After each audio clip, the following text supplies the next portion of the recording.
Dear students, welcome to English class. Today, we are going to learn an interesting and beautiful poem, Lines Written in Early Spring, written by William Wordsworth. Do you know what is the meaning of spring?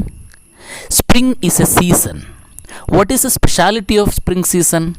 In spring season, we can see beautiful flowers in nature. In spring season, nature gives us sweet smell of flowers. So in spring season, nature is so beautiful to see. Okay, lines written in early spring. Early springil എഴുതപ്പെട്ട വരികൾ. Spring season, വസന്തകാലം. It was written by William Wordsworth. He is known as the poet of nature. പ്രകൃതിയുടെ poet എന്നാണ് അദ്ദേഹത്തെ അറിയപ്പെടുന്നത്. He lived in a romantic period. He is a romantic poet. He is also known as romantic poet. Romantic poet എന്ന് കൂടി അദ്ദേഹത്തെ അറിയപ്പെടുന്നുണ്ട്. Romantic പോയറ്റാണ്. Romantic പീരീഡിലാണ് അദ്ദേഹം ചെയ്തിട്ടുള്ളത് കവിതകൾ എഴുതിയിട്ടുള്ളത്. Okay, so you read the profile of William Wordsworth and understand in detail about him. Next, let's analyse the theme of the poem. What is the theme of the poem? എന്താണ് ഈ കവിതയുടെ theme? Nature gives us happiness, satisfaction and peace. Then next, type of the stanza quatrain ആണ്. Type of the stanza. What is stanza? Stanza is a paragraph in a poem. കവിതയിലെ ഒരു പാരഗ്രാഫിനെയാണ് stanza എന്ന് പറയുന്നത്. Okay, അപ്പോൾ എല്ലാ കവിതകളിലും എല്ലാ സ്റ്റാൻസയിലും equal ആയിട്ടുള്ള ലൈൻസുകളല്ല ഉണ്ടാവുക. ഇവിടെ നമുക്ക് ഇവിടെ എത്ര സ്റ്റാൻസകൾ നമ്മൾ ഈ കവിതയിൽ നമുക്ക് പഠിക്കാനുള്ളത്? 6 സ്റ്റാൻസകളാണുള്ളത്. ഐ മീൻ 6 പാരഗ്രാഫ്സ് എന്ന് നമ്മൾ പറയാറില്ല. കവിതകളിൽ സ്റ്റാൻസ എന്നാണ് നമ്മൾ എന്ത് ചെയ്യാറുള്ളത്? വിളിക്കാറുള്ളത്. അപ്പോൾ ഇവിടെ 6 സ്റ്റാൻസകളിലും 6 സ്റ്റാൻസാസ് ഇൻവോൾവ് 4 ലൈൻസ് ഈച്ച്. ഓരോ സ്റ്റാൻസയിലും 4 വരികളാണ് ഉൾക്കൊള്ളുന്നത്. അപ്പോൾ 4 വരികളുള്ള കവിതകളെയാണ്, മീൻസ് 4 വരികൾ ഉള്ള സ്റ്റാൻസകളുള്ള കവിതകളെയാണ് എന്ത് പറയുന്നത്? ക്വാട്രെയിൻ എന്ന് പറയുന്നത്. അതിൽ ഈക്വലാണ്. ഒന്നാമത്തെ സ്റ്റാൻസ മുതൽ അവസാനത്തെ സ്റ്റാൻസ വരെ എല്ലാ സ്റ്റാൻസയിലും ഈക്വലായ 4 വരികളാണ്. അതിൽ ഒരു സ്റ്റാൻസയിലും ഒരു വരി കൂടുകയോ കുറയുകയോ ചെയ്തിട്ടില്ല. So this poem is known as quatrain ആണ്. ടൈപ്പ് ഓഫ് ദ സ്റ്റാൻസ എന്ന് പറയുന്നത് ക്വാട്രെയിൻ ആണ്. നെക്സ്റ്റ്, റൈം സ്കീമാണ്. Rhyme scheme of the poem. ഈ കവിതയുടെ റൈം സ്കീം എന്ന് പറയുന്നത് എ ബി ആണ്. Next, speaker of the poem. ഈ കവിതയിൽ സ്പീക്കർ എന്ന് പറയുന്നത് പോയറ്റാണ് ഓർ വില്യം വേർഡ്സ്വർത്ത് ആണ്. Okay, are it clear? Let's start the poem. Lines written in early spring. Early spring means the beginning of the spring season. Spring സീസണിൻ്റെ തുടക്കത്തിൽ എഴുതപ്പെട്ട വരികൾ. First stanza. I heard 1,000 blended notes while in a groove I sate reclined. In that sweet mood when pleasant thoughts bring sad thoughts to the mind. I heard. ഞാൻ കേട്ടു. Who is the speaker? That we discussed. Poet. I heard. ഞാൻ കേട്ടു. 1,000 blended notes. 1000 ഇടകലർന്ന സംഗീത ശബ്ദങ്ങൾ ഞാൻ കേട്ടു. While in a grove I sat reclined. Poet പറയുന്നു, എപ്പോഴാണ് കേട്ടത്? While in a grove I sat reclined. ഒരു തോട്ടത്തിൽ ഞാൻ ചാരി ഇരുന്നപ്പോൾ, വളരെ ആശ്വാസകരമായിട്ട് വളരെ കംഫർട്ടബിളായ രീതിയിൽ ഞാൻ ഒരു മരത്തിൽ ചാരിയിരുന്നപ്പോൾ, അല്ലെങ്കിൽ ചാരിയിരിക്കുന്ന സമയത്ത് ഞാൻ പ്രകൃതിയിലെ 1000 മിക്സ്ചറായിട്ടുള്ള ഇടകലർന്ന സംഗീത ശബ്ദങ്ങൾ ഞാൻ കേട്ടു. ഇവിടെ ബ്ലെൻഡഡ് എന്ന വാക്കിൻ്റെ അർത്ഥം കൂടിക്കലർന്ന അല്ലെങ്കിൽ ഇടകലർന്ന, കോമ്പിനേഷൻ എന്നാണ്, അല്ലെങ്കിൽ മിക്സ്ചർ എന്നാണ്. നോട്ട്സ് ഇവിടെ ഉദ്ദേശിക്കുന്നത് കുറിപ്പ് എന്നല്ല. ഇവിടെ നോട്ട്സ് ഉദ്ദേശിക്കുന്നത് മ്യൂസിക്കൽ സൗണ്ടാണ്. സാധാരണ മ്യൂസിക്കൽ ശബ്ദമല്ല, പ്രകൃതിയിലെ ശബ്ദങ്ങളെയാണ് ഇവിടെ മ്യൂസിക്കൽ സൗണ്ട്, നോട്ട്സ് എന്ന് പറയുന്നത്. ഗ്രൂവ് എന്ന് പറഞ്ഞാൽ നിങ്ങൾക്ക് ഈ ചിത്രത്തിൽ കാണാൻ കഴിയും. കണ്ടോ, ഒരു വളരെ പച്ചപ്പ് നിറഞ്ഞിട്ടുള്ള മരങ്ങൾ ഉള്ള ഒരു തോപ്പ് അല്ലെങ്കിൽ ഒരു തോട്ടം. നോക്കൂ, അതിൻ്റെ തൊട്ടുമുകളിലായി കൊടുത്തിരിക്കുന്നത് എന്താണ്? Said reclined. അതാണ് വളരെ കംഫർട്ടബിളായിട്ട് ഇങ്ങനെ ചാരിയിരിക്കുന്നതിനെയാണ്, വളരെ ആശ്വാസകരമായിട്ട് ഇങ്ങനെ ഇരിക്കുന്നതിനെയാണ് എന്ത് പറയുന്നത്? റിക്ലൈൻഡ് എന്ന് പറയുന്നത്. അപ്പോൾ റിക്ലൈൻഡ് എന്ന വാക്കിനുള്ള ഒരു ചിത്രമാണ് പെട്ടെന്ന് മനസ്സിലാകാൻ നിങ്ങൾക്ക് അവിടെ കൊടുത്തിരിക്കുക. കസേരയിൽ ഇങ്ങനെ വളരെ ആശ്വാസകരമായ രീതിയിൽ ചാരിയിരിക്കുക. ഇവിടെ പോയറ്റ് ചാരിയിരിക്കുന്നത് കസേരയിലല്ല, തെറ്റിദ്ധരിക്കരുത്, ഒരു തോട്ടത്തിലാണ്, ഒരു മരത്തിലിങ്ങനെ ആശ്വാസകരമായി ചാരിയിരിക്കുകയാണ്. ഓക്കെ, അപ്പോൾ ഒന്നുകൂടി ഞാൻ 2 വരികൾ ഞാൻ ഒന്നുകൂടി വായിക്കാം. I heard 1,000 blended notes. I heard ഞാൻ കേട്ടു, 1,000 ബ്ലെൻഡഡ് നോട്ട്സ്, ആയിരക്കണക്കിന് ഇടകലർന്ന സംഗീത ശബ്ദങ്ങൾ ഞാൻ കേട്ടു. പ്രകൃതിയിലെ സംഗീത ശബ്ദങ്ങൾ ഞാൻ കേട്ടു. പ്രകൃതിയിൽ നിന്നുണ്ടാകുന്ന പക്ഷികളുടെയൊക്കെ പറ്റും ശബ്ദങ്ങളെയാണ് ഇവിടെ ഉദ്ദേശിക്കുന്നത്. എപ്പോഴാണ് ഞാൻ കേട്ടത്? While in a groove. Groove എന്ന് പറഞ്ഞാൽ നിങ്ങൾക്ക് ആ ചിത്രം തന്നിട്ടുണ്ട്, ഒരു തോട്ടം, മരങ്ങളും പച്ചപ്പൊക്കെ നിറഞ്ഞിട്ടുള്ള മനോഹരമായ കാഴ്ചകളുള്ള ഒരു തോപ്പ്. എപ്പോഴാണ് ആ സംഗീതം കേട്ടത്? While in a grove I said reclined. അപ്പോൾ റിക്ലൈൻഡ് എന്ന് പറഞ്ഞാൽ വളരെ ആശ്വാസകരമായ രീതിയിൽ ചാരിയിരിക്കുന്നതിന് ചിത്രങ്ങളൊക്കെ കൊടുത്തിട്ടുണ്ട്. സെയ്റ്റ് എന്ന് പറഞ്ഞാൽ ഓൾഡ് ഇംഗ്ലീഷാണ്. സെയ്റ്റ് എന്ന് പറഞ്ഞാൽ സാറ്റ്, ഇരിക്കുക എന്നാണ്. അപ്പോൾ ഈ സെയ്റ്റ് റിക്ലൈൻ എന്നാൽ ഞാൻ ഒരു മരത്തിൽ വളരെ റിലാക്സ്ഡ് ആയിട്ട് ചാരിയിരിക്കുന്ന സമയത്ത്. While in a grove I said reclined എന്ന് പറഞ്ഞാൽ ഞാൻ ഒരു തോട്ടത്തിൽ വളരെ ആശ്വാസകരമായി, വളരെ കംഫർട്ടബിളായി ചാരിയിരിക്കുന്ന സമയത്ത് പ്രകൃതിയിലെ ആയിരക്കണക്കിന് ഇടകലർന്ന സംഗീത ശബ്ദങ്ങൾ ഞാൻ കേട്ടു. Okay, in that sweet mood, പോയിട്ട് പറയുന്നു ഇൻ ദാറ്റ് സ്വീറ്റ് മൂഡ്. അപ്പോൾ ആ ഒരു പ്രകൃതിയിൽ മരത്തിൽ ഇങ്ങനെ ചാരിയിരിക്കുമ്പോൾ the poet is so happy and relaxed. മനസ്സിലാവുണ്ടോ? പോയറ്റ് വളരെ ഹാപ്പിയാണ്, അത്രക്കും ഒരു സന്തോഷമാണ്, ഒരു സാറ്റിസ്ഫാക്ഷനാണ് പ്രകൃതി അദ്ദേഹത്തിന് നൽകിക്കൊണ്ടിരിക്കുന്നത്. പോയറ്റ് പറയുന്നു ഇൻ ദാറ്റ് സ്വീറ്റ് മൂഡ്, ആ ഒരു മാധുര്യമുള്ള മനോഹരമായ അവസ്ഥയിൽ. മൂഡ് എന്ന് പറയുന്നത് മെൻ്റൽ കണ്ടീഷനാണ്, ഇവിടെ മാനസികാവസ്ഥ വളരെ ഹാപ്പിയാണ് പോയറ്റിൻ്റേത്. ആ ഒരു മനോഹരമായ അവസ്ഥയിൽ വെൻ പ്ലസൻറ്റ് തോട്ട്സ്, എൻ്റെ മനസ്സിലേക്ക് വന്ന സന്തോഷകരമായ ചിന്തകൾ, ബ്രിങ് അത് കൊണ്ടുവരുന്നു, സാഡ് തോട്ട്സ് സങ്കടകരമായ ചിന്തകൾ ടു ദ മൈൻഡ്, മനസ്സിലേക്ക്. ഓക്കെ, അതായത് ഇവിടെ പറയുന്നത് പോയറ്റ് ആ പ്രകൃതിയിൽ ഇരിക്കുമ്പോൾ he is so happy. The nature gives him pleasant thoughts, happy thoughts. പ്രകൃതിയിൽ പോയിട്ടിരിക്കുമ്പോൾ അദ്ദേഹത്തിന് സന്തോഷകരമായ ചിന്തകളുണ്ട്. പക്ഷേ ആ സന്തോഷകരമായ ചിന്തകൾ പോയറ്റിനുണ്ടായിരുന്നിട്ടും പോയറ്റിന് എന്ത് ചെയ്യാൻ കഴിയുന്നില്ല? സന്തോഷിക്കാൻ കഴിയുന്നില്ല. അപ്പോഴും പോയറ്റിൻ്റെ മനസ്സിലേക്ക് എന്തൊക്കെയോ സങ്കടകരമായിട്ടുള്ള ചിന്തകളാണ് കടന്നു വരുന്നത്. ഓക്കെ, എന്തൊക്കെയാണ് ആ സങ്കടകരമായ ചിന്തകൾ? പ്രകൃതി അത്രത്തോളം സന്തോഷകരമായ കാഴ്ചകളും ശബ്ദങ്ങളും പോയറ്റിന് നൽകിയിട്ടും, അത്രത്തോളം സന്തോഷകരമായിട്ടുള്ള ഒരു അവസ്ഥ പ്രകൃതി നൽകിയിട്ടും the poet cannot enjoy it. കവിക്ക് എന്ത് ചെയ്യാൻ കഴിയുന്നില്ല? ആ സന്തോഷം ആസ്വദിക്കാൻ കഴിയുന്നില്ല. അപ്പോഴും അദ്ദേഹത്തിൻ്റെ മനസ്സിലേക്ക് bring sad thoughts to the mind, ആ സന്തോഷകരമായ ചിന്തകൾ അദ്ദേഹത്തിൻ്റെ മനസ്സിലുണ്ടാകുമ്പോഴും ആ സന്തോഷകരമായ ചിന്തകളേക്കാൾ അദ്ദേഹത്തിൻ്റെ മനസ്സിലേക്ക് വരുന്നത് എന്താണ്? Bring sad thoughts to the mind, മനസ്സിലേക്ക് സങ്കടകരമായ ചിന്തകളാണ് വരുന്നത്. അതെന്താണ് എന്നുള്ളത് നെക്സ്റ്റ് സ്റ്റാൻസയിൽ പറയുന്നുണ്ട്. എന്താണ് ആ സങ്കടകരമായ ചിന്തകൾ എന്ന് പറയുന്നുണ്ട്. Second stanza, To have fireworks did nature link the human soul that through me ran, and much it grieved my heart to think what man has made of man. To have fireworks, fire means good works. Her ഇവിടെ ഉദ്ദേശിക്കുന്നത് നേച്ചറാണ്, പ്രകൃതിയാണ്. അവൾ എന്ന് പറയുന്നത് ഇവിടെ പ്രകൃതിയാണ്, നേച്ചറാണ്. Okay, അപ്പം to her fireworks, അവളുടെ നല്ല പ്രവർത്തനങ്ങളിലൂടെ, ആരുടെ? പ്രകൃതിയുടെ നല്ല പ്രവർത്തനങ്ങളിലൂടെ, വർക്ക്സ് പ്രവർത്തനങ്ങളിലൂടെ. ഡിഡ് നേച്ചർ ലിങ്ക്, പ്രകൃതി ബന്ധപ്പെട്ടിരിക്കുന്നു. Link means connected. ആരുമായിട്ട്? The human soul that through me ran. Poet പറയുന്നു എന്നിലൂടെ ഒഴുകുന്ന മനുഷ്യ ആത്മാവുമായിട്ട് പ്രകൃതി വളരെയധികം ബന്ധപ്പെട്ട് കിടക്കുന്നു. ഇവിടെ എന്നിലൂടെ ഒഴുകുന്ന എന്ന് പറയുമ്പോൾ പോയറ്റിനെ മാത്രമല്ല, the all human beings in the world, ഈ പ്രകൃതിയിലെ, ഈ ലോകത്തിലെ മുഴുവൻ ആളുകളുടെ ആത്മാവുമായിട്ടും പ്രകൃതി ബന്ധപ്പെട്ടിരിക്കുന്നു.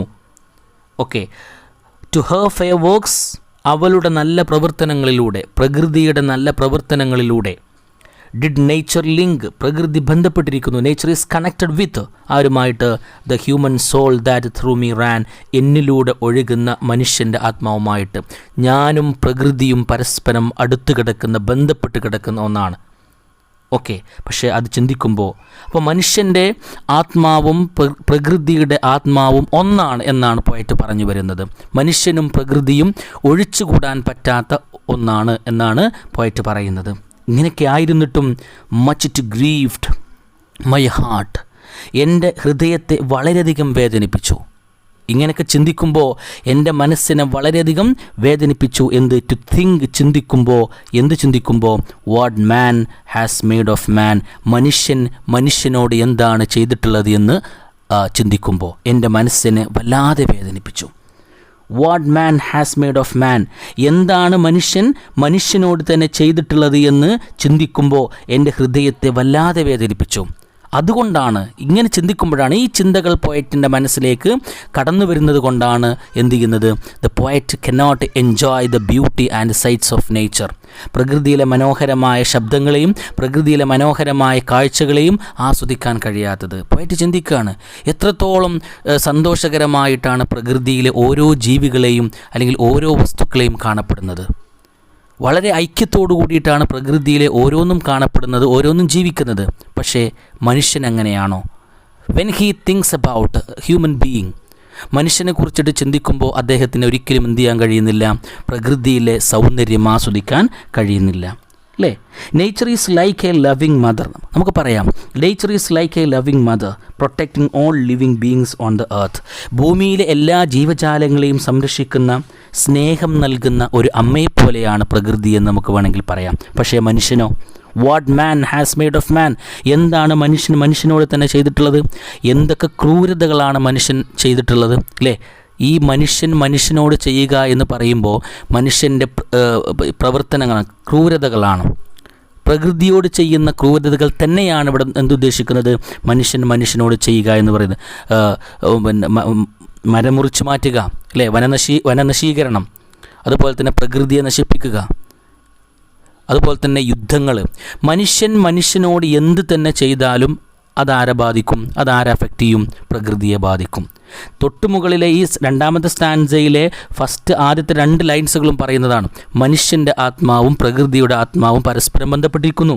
അപ്പോൾ മനുഷ്യനോട് എന്ത് ക്രൂരത കാണിച്ചാലും, യുദ്ധമാവട്ടെ അക്രമങ്ങളാവട്ടെ, അതെന്ത് കാണിച്ചാലും അതാരെയാണ് ബാധിക്കുക? പ്രകൃതിയാണ് ബാധിക്കുക. അത് പ്രകൃതിയെ ബാധിച്ചാൽ അതാരെയും ബാധിക്കും? മനുഷ്യനെയും ബാധിക്കും. അപ്പോൾ മനുഷ്യനോട് ചെയ്യുന്ന അക്രമങ്ങൾ, ക്രൂരതകൾ, അത് മനുഷ്യന് തന്നെ, പ്രകൃതിക്കും മനുഷ്യനും ഒരുപോലെ നെഗറ്റീവായിട്ട് ബാധിക്കുന്നതാണ്.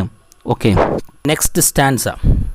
Through primrose steps in that green bower the periwinkle trailed its wreaths, and it is my faith that every flower enjoys the air it breathes. Through this stanza we can see the unity and harmony of nature. ഈ ഒരു സ്റ്റാൻസയിലൂടെ നമുക്ക് കാണാൻ കഴിയുന്നത് പ്രകൃതി എത്രത്തോളം ഐക്യത്തോടു കൂടിയിട്ടാണ് പ്രകൃതിയിലെ ചെടികളും പ്രകൃതിയിലെ മരങ്ങളൊക്കെ കാണപ്പെടുന്നത് എന്നുള്ളതാണ്.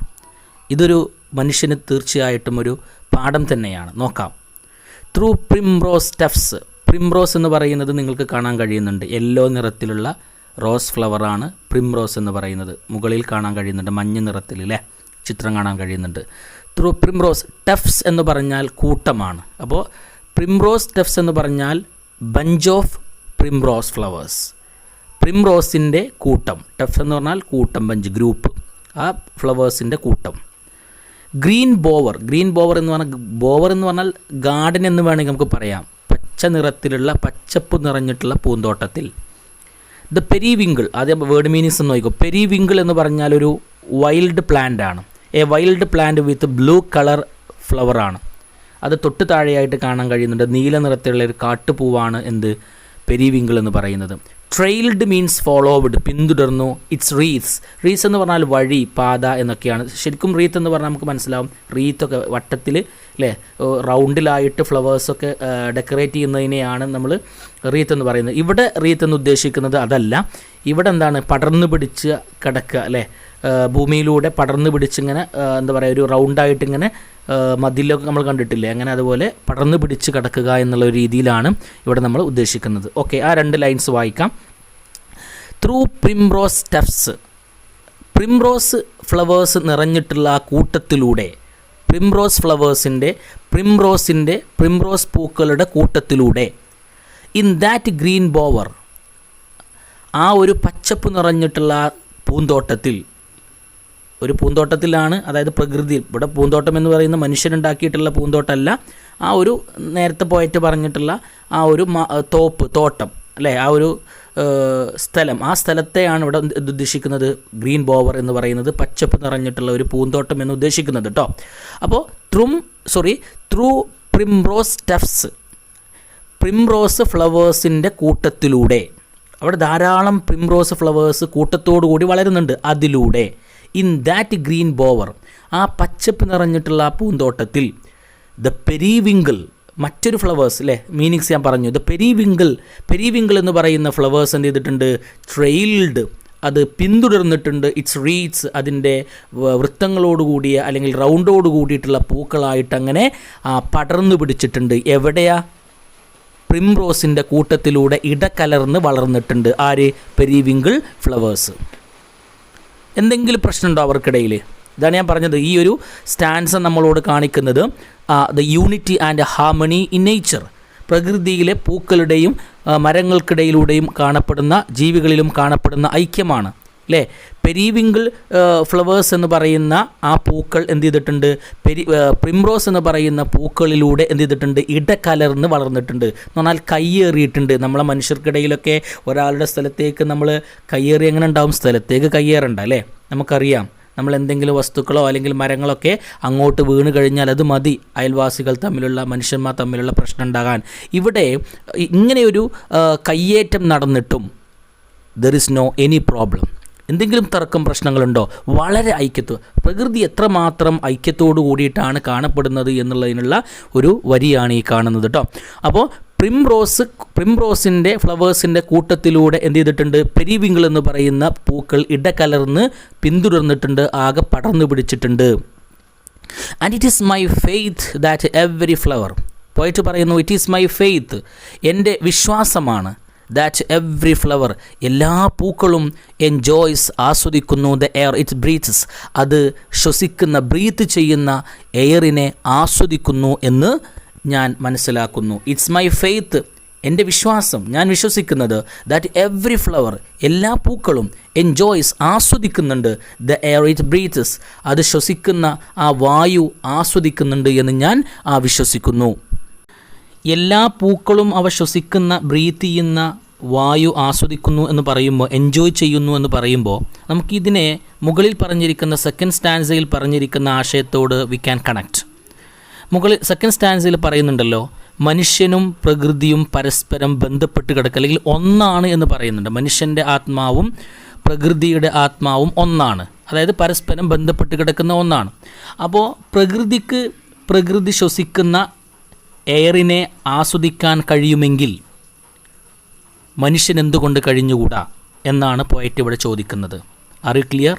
ഇവിടെ പറയുന്നുണ്ട്, പ്രകൃതിയിലെ ഓരോ ഫ്ലവറും ശ്വസിക്കുന്ന വായു ആസ്വദിക്കുന്നു എന്ന് പറയുന്നുണ്ട്. അതായത് പ്രകൃതി വായു ശ്വസിക്കുക എന്ന് പറയുന്നത്, പ്രകൃതി എന്ത് ചെയ്യുന്നുണ്ട്, പ്രകൃതിയിലെ ഫ്ലവേഴ്സും പ്ലാന്റ്സും ഒക്കെ ലൈഫ് അവരുടെ ജീവിതം എൻജോയ് ചെയ്യുന്നു എന്നുള്ളതാണ്. അതുകൊണ്ട് പ്രകൃതിയും മനുഷ്യനും ഒന്നാണല്ലോ. നേരത്തെ പറഞ്ഞല്ലോ, പ്രകൃതിയുടെ ആത്മാവും മനുഷ്യൻ്റെ ആത്മാവും പരസ്പരം ബന്ധപ്പെട്ട് കിടക്കുന്നു, ഒന്ന് തന്നെയാണെന്ന് പറഞ്ഞല്ലോ. അപ്പോൾ പ്രകൃതിയിലെ വസ്തുക്കൾ അവരുടെ ജീവിതം ആസ്വദിക്കുമ്പോൾ എന്തുകൊണ്ട് മനുഷ്യനെ ആസ്വദിച്ചുകൂടാ എന്നാണ് പോയിട്ട് ചോദിക്കുന്നത്. അപ്പോൾ in short we can conclude that everybody can enjoy their life. എല്ലാ ആളുകൾക്കും അവരുടെ ജീവിതം എന്ത് ചെയ്യാൻ കഴിയും, ആസ്വദിക്കാൻ കഴിയും. എല്ലാ ആളുകൾക്കും അവരുടെ ജീവിതം ആസ്വദിക്കാൻ കഴിയും എന്ന് തന്നെയാണ് ഇവിടെ പോയറ്റ് ഉദ്ദേശിക്കുന്നത്. Next stanza, the birds around me hopped and played. Poet ആ ഒരു നേരത്തെ പറഞ്ഞിട്ടുള്ള ഫസ്റ്റ് സ്റ്റാൻസയിൽ പറഞ്ഞിട്ടുള്ള ആ ഒരു തോട്ടത്തിലിരുന്നിട്ടൊക്കെ വാച്ച് ചെയ്യാണ്, ഒബ്സേർവ് ചെയ്യാണ്. The birds around me hopped and played. എനിക്കു ചുറ്റും പക്ഷികൾ, ഹോപ്ഡ് മീൻസ് ജംപ്ഡ്, ചാടി നടന്നു, ആൻഡ് പ്ലേഡ് അവർ കളിച്ചു. The birds around me hopped and played. എനിക്കു ചുറ്റും പക്ഷികൾ ചാടുകയും കളിക്കുകയും ചെയ്തു.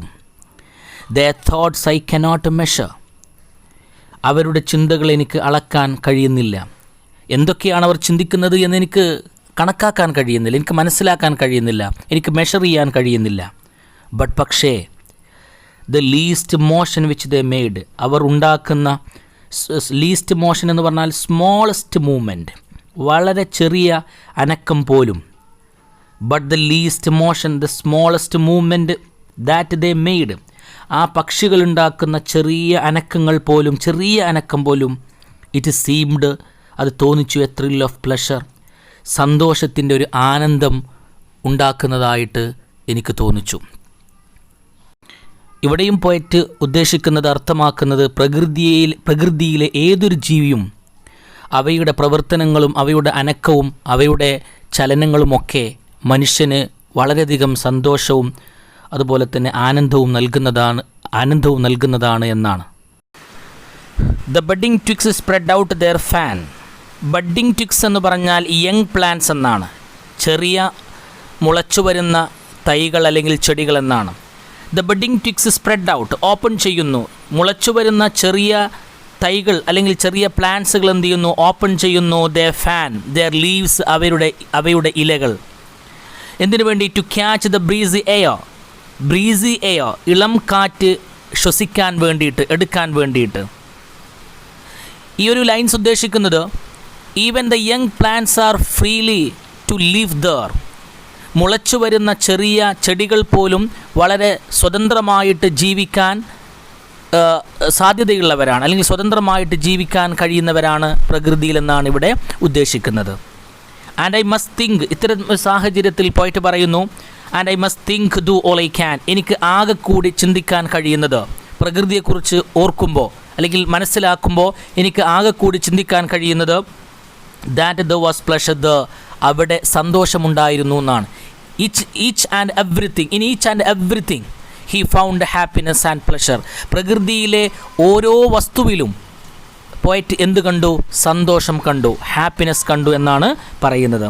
Nature including animals and plants, പ്രകൃതി മൃഗങ്ങളും ചെടികളും ഉൾപ്പെടുന്ന പ്രകൃതി ലിവ് ഹാപ്പിലി ആൻഡ് ഫ്രീലി, വളരെ സ്വതന്ത്രമായിട്ട് വളരെ സന്തോഷത്തോടു കൂടി ജീവിക്കുന്നു എന്ന് നമുക്ക് മനസ്സിലാക്കാൻ കഴിയും. Okay, last stanza. If this belief from heaven be sent, if such be nature's holy plan, have I not reason to lament what man has made of man? വളരെ നന്നായി ശ്രദ്ധിക്കുക. ഇവിടെയാണ് ഇതിൻ്റെ തീം പറയുന്നത്, മെസ്സേജ് പറയുന്നത്. If this belief from heaven be sent, ഈ വിശ്വാസം സ്വർഗത്തിൽ നിന്നും അയക്കപ്പെട്ടതാണെങ്കിൽ, പ്രകൃതിയെയും ഇവിടെ പോയിട്ട് ചെയ്യുന്നത് പ്രകൃതിയെയും അതുപോലെ തന്നെ സ്വർഗത്തെയും പരസ്പരം ബന്ധിപ്പിക്കുന്നു. സ്വർഗം എന്ന് പറയുന്നത് ദൈവം, പ്രകൃതിയെയും അതുപോലെ തന്നെ ദൈവത്തെയും പരസ്പരം ബന്ധിപ്പിക്കുകയാണ് പോയിട്ട് ഇവിടെ ചെയ്യുന്നത്. എൻ്റെ വിശ്വാസം സ്വർഗത്തിൽ നിന്നും അയക്കപ്പെട്ടതാണെങ്കിൽ, ഏത് വിശ്വാസം? ഇതുവരെ പറഞ്ഞിട്ടുണ്ടല്ലോ, ഏത്? പ്രകൃതിയിൽ ഒബ്സേർവ് ചെയ്തപ്പോൾ ഭൂമിയിലെ ഓരോ വസ്തുവിലും സന്തോഷമുണ്ട് എന്ന് ആര് മനസ്സിലാക്കി? പോയിട്ട് മനസ്സിലാക്കി. അപ്പോൾ പോയിട്ട് പറയുന്നു,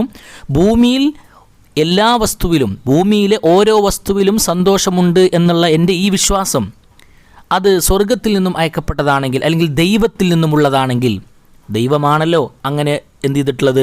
ആ ഭൂമിയിലെ ഓരോ വസ്തുവും സന്തോഷത്തോടുകൂടി ഇരിക്കണമെന്ന് പ്ലാൻ ചെയ്യുന്ന ആളാരാണ്?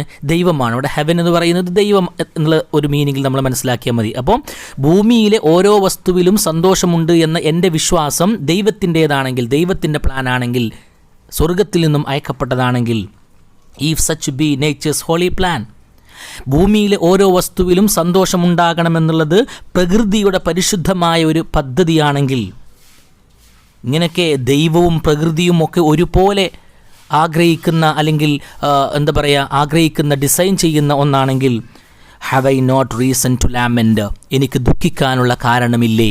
ലാമെൻറ്റ് എന്ന് പറഞ്ഞാൽ ദുഃഖിക്കുക, എക്സ്പ്രസ് ഗ്രീഫ്. എനിക്ക് ദുഃഖിക്കാനുള്ള കാരണമില്ലേ? എന്തിനെക്കുറിച്ച് ഓർത്തിട്ട്? What man has made of man, മനുഷ്യനോട് തന്നെ ചെയ്യുന്ന ക്രൂരതകളെക്കുറിച്ച് ഓർക്കുമ്പോൾ,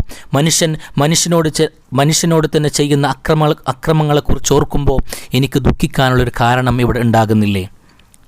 പോയിട്ട് പറയുന്നത്, മനുഷ്യന് ഇത്രത്തോളം അനുഗ്രഹീതമായിട്ടുള്ള ഒരു പ്രകൃതി എല്ലാ മനുഷ്യൻ എങ്ങനെയാണോ ജീവിക്കേണ്ടത്, എത്ര സന്തോഷകരമായിട്ടാണോ ജീവിക്കേണ്ടത്, അതിന് സജ്ജമായിട്ടുള്ള അതിന് ഇണങ്ങിയ ഒരു പ്രകൃതി ദൈവം നൽകിയിട്ടും ഒരുപാട് അനുഗ്രഹങ്ങൾ മനുഷ്യന് നൽകിയിട്ടും മനുഷ്യൻ എന്ത് ചെയ്യുന്നുണ്ട്? പ്രകൃതിയോടും ദൈവത്തോടും നന്ദികേട് കാണിക്കുന്നു. പരസ്പരം കലഹിച്ചും പ്രകൃതിയെ നശിപ്പിച്ചും മനുഷ്യൻ എന്ത് ചെയ്യുന്നു? മനുഷ്യന് തന്നെ വിപരീതമായിട്ട് ഓരോ പ്രവർത്തനങ്ങളും ചെയ്യുന്നു. ഓക്കെ, അപ്പോൾ the poet has described the nature beautifully through out the poem. It clearly highlight what man is destroying. ഇവിടെ കവിതയിലുടനീളം പോയറ്റ് പ്രകൃതിയെ മനോഹരമായിട്ട് വിശദീകരിക്കുന്നുണ്ട്. The poet has described the nature beautifully through out the poem. ഈ കവിതയിലുടനീളം പ്രകൃതിയെ വളരെ മനോഹരമായിട്ട് വിശദീകരിക്കുന്നുണ്ട് ആര്? പോയറ്റ്. അങ്ങനെ വിശദീകരിക്കുന്നുണ്ടെങ്കിലും നമ്മളെ മനസ്സിലേക്ക്, വായനക്കാരുടെ മനസ്സിലേക്ക് ഹൈലൈറ്റ് ചെയ്യുന്നത് എന്താ? It clearly highlight what man is destroying. മനുഷ്യൻ എന്താണോ ഇവിടെ നശിപ്പിക്കുന്നത്, മനുഷ്യന് കിട്ടിയിട്ടുള്ള ഒരു അനുഗ്രഹം എന്ന് പറയുന്നത് പ്രകൃതിയെ മനുഷ്യൻ നശിപ്പിച്ചു കൊണ്ടിരിക്കുകയാണ് എന്നുള്ള ഒരു മെസ്സേജാണ് നമുക്ക് ഇതിൽ കൂടുതലായിട്ട് ഈ കവിതയിലൂടെ ഹൈലൈറ്റ് ചെയ്തിട്ട് കാണപ്പെടുന്നത്. Okay, thank you.